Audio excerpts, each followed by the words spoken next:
is Tally. I'm here to speak about the state of now and not now. And other than that being a cute topic for something like this. So anyway, state of now and not now, or living with ADHD. And just to begin, we all know the world we live in.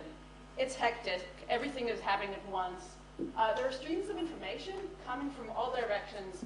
And there's a reason I picked the casino. It's those voices and SMSs and text messages and Twitter and Facebook and a whole bunch of things coming at us always, all the time.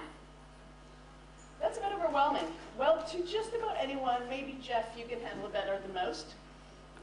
You keep answering, so you must. Maybe. But then there are some people that have ADHD, and for them, it's a bit more difficult, or maybe I say for us. Why is that? For people with ADHD, there are only two times. There is now, and there is not now. So let me give you an example. A friend of mine just sent me this amazing update about cats. That's really important. That means it's now. And then I asked Jeff to do a presentation 2 months ago. 2 months ago is not now, right? Right, but now. Until not now becomes now, and by then it's usually, holy shit, too late. ADHD is not a character flaw, in most cases. It doesn't mean you're stupid just because forms scare the living bejesus out of you, or because bank clerks are really, really frightening. You're not really lazy just because the presentation gets done at the last moment, or because your house may be more of a mess, or because of a lot of other things that don't get done like other people do them. You're not crazy or irresponsible, or a lot of other names that you may call yourselves and others may call you. Your brain is wired differently. There are neurotransmitters called dopamine and a whole bunch of other things that work differently. That means you behave differently. Behave differently means that, I don't know, I'll look around, you fidget more when things are going on. And in meetings, sometimes you'll get up and walk away. You'll stop a project when it's 90% done, and the really important stuff has been done, but the ends and bits and pieces. Not fun anymore. Well, it's exactly. If it's engaging, great, I'll do it. If it's boring, well, Let someone else. someone else can do it. But you see, that's not how people expect you to behave. They got used to it. They got used to you. So anyone who has a question after, come to Jeff, he has the answer. Stop for a second and look around you. Some of you know that I'm talking to you because, you know, you have ADHD. Some of you don't know. Maybe you think, maybe you don't. But if you look around you, there's a good chance that somewhere beside you, behind you, there's someone with ADHD. The only thing is, you can't tell. It's not written on our forehead. It's a problem. The thing is, if you have ADHD and never got diagnosed and don't know, you could be one of three groups. The first one are those. They're really famous. Some of them are more successful than others. I mean, that guy at the corner, yeah, he's really famous. He wasn't so successful way back then. Then there is the majority of the jail population. Okay, so you're not one of those. Not yet. Oh, come on, we gotta be optimistic. But that was a response from the crowd. That's wonderful. Thank you.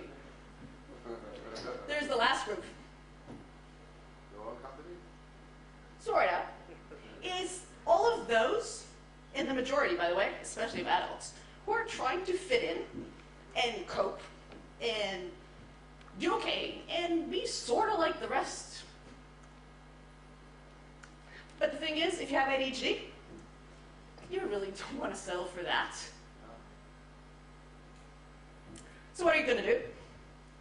Well, open your eyes. I mean, look around you, look at yourself, read, figure it out.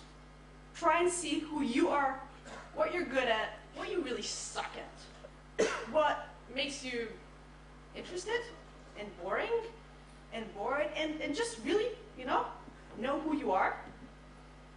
And then open your mind, because we all grew up with a whole bunch of misconceptions. There is the right way to do things, and then there is the wrong way to do things. There is? Your way. There's my way. Is that right or wrong? Your way. Ah, that's the thing. What you really are trying to do is redefine your paradigms. So if you thought that all medication was bad, maybe not all of it is. And if you thought asking for help is scary, even if you're a guy, you can ask for help or get support. They're not necessarily a bad thing. It's really about figuring out or redefining how you want to live your life. So okay won't be okay anymore, and you'll try and do something that's more than that. So you know where you're going. And what you have to do now is just start going there. And unfortunately, it's going to take a while. And it's not going to be easy. And you're going to fall, and you're going to get up, and it's going to be hard. And there is no magic pill. Regardless of what you think or know about Ritalin and co, it's not a magic pill. Primary symptoms can be lessened. You are still you with ADHD. There's no happy ending. You are not going to wake up one morning and say, wow, that was great. ADHD is now behind me and I'm a whole new person. You're not. It's you and ADHD. Thing is, that road, that's your chance. The chance to, well, figure out who you are. Words, different, but you. And it is really your chance to live and be alive. And just to sum it up, because I promised it would be short, I want to quote one thing by Rabbi Hillel. I get up, I walk, I fall down. Meanwhile, I keep on dancing.